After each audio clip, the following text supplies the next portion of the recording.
မိပူဆိုင်မယ်ဆိုရင်သူတိတ်ဆရဲ့ခံနိုင်ရကိုသိရမယ်ဒီမှာဆိုရင် acrylic နော် acrylic လို့ပြောလို့ဆိုတော့ man-made fiber တွေပါတွေကနေပြီးတော့မှလောက်ထားဖြစ်တဲ့အတွက်ဒီ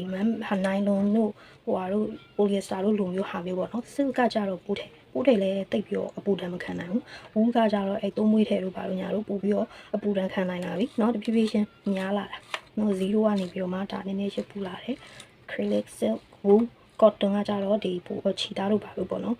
အပူဒဏ်ပိုခံနိုင်တယ် linen တို့ပေါ့နော်အဲ့ဒါတွေကအပူဒဏ်ခံနိုင်တဲ့ဟာတွေ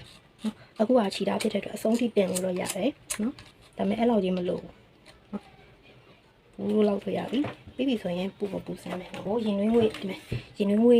မီးပူမရှိဘူးဆိုရင်เนาะဒီဇိုင်နာသုံးရင်နှွေးငွေမီးပူအမဲရောင်လေးဆိုပူကောင်းတယ်ဒီလိုမျိုးရှိရင်လည်းဒီလိုမျိုးလေးသုံးအဲ့ဒါကမှသူက